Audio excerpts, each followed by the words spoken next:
Be ready. 5 seconds. Start. In discussing the demands for grants of the Finance Ministry, we have got to see to what extent the administration of this particular ministry has led to the development of our national wealth and the securing of the welfare which our state claims to have in view. Madam, we must try to analyze very carefully the working of this particular ministry because it is not merely a department of the government, so to say, but it is the nerve center of the administration of the country. I would like first to refer to the role of foreign capital because in determining the manner in which the permission of capital issue has been granted by the particular administration, we should keep in our mind to what extent the interests of our nation have been served.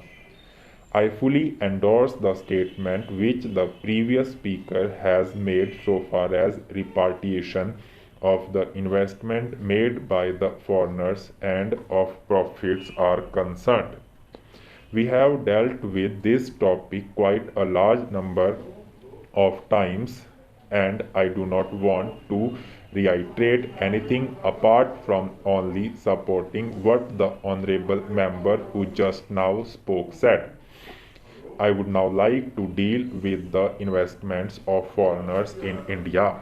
Madam, the government of our country accepted the proposition that in allowing foreign investment it should come in only in such industry and such form of production wherein our national investors will not come forward and in which technical skill is wanted. There is also one other factor which the industrial policy of our government of 1948 as adumbrated further in 1949 by the Prime Minister laid down. It specifically said that the control and ownership of such concerns should, as far as possible, be in the hands of Indian nationals and the technical know-how of our country should be developed. I would like to emphasize the figures that have been put forward for the last few years. From 1997 till the end of 2012 or the early part of 2012, it has been reported that rupees 19,000 crores of foreign capital have been allowed to be invested in our country. Of that, practically more than rupees 6,000 crore have been allowed to be invested in managing agency and trading enterprises in our country. So far as the government policy is concerned, we find that a sum of rupees 4 crores has been allowed to be invested this year. We do not know how it is to be used up. We have been told that during the period 2008-13 nearly rupees 35 crores have been allowed to be invested in textile machinery and generally in the textile industry. We have seen to what extent cotton and jute have been dominated by the national capital and to what extent they play the role as against the demand of for them.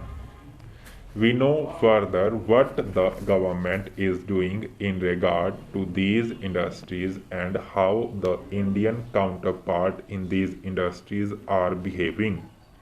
Then why this particular penetration of foreign capital?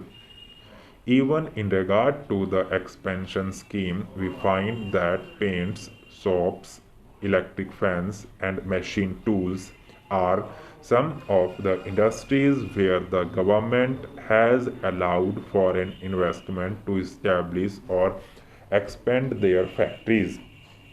It will adversely compete with the production of the country when the indigenous producers do not find any market in this sphere. Therefore, we have got to see to what extent the capital issue has been regulated by this government and particularly by the finance minister so that the national well-being of the country could be guaranteed. Then we have got to look into the fact as to how far the new industries are allowed to function. So far as the oil refineries are concerned, some of them have been established and some more are going to be established very soon.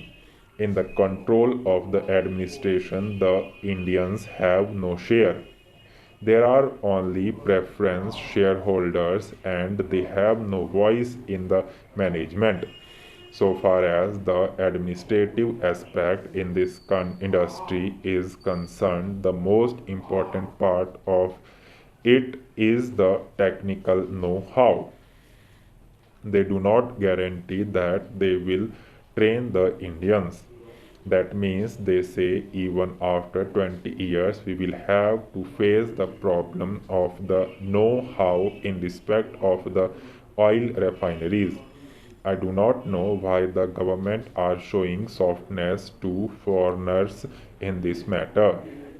Then we have another investment in collaboration with the Indian chemical industries for the manufacture of civil explosives. Here, as far as I have gathered, only 20% is going to be Indian capital. The majority of the shares will remain with the Indian chemical industries. Nobody else has been allowed to make any investment. It would have been better if other companies and private individuals had been given an opportunity to purchase the shares.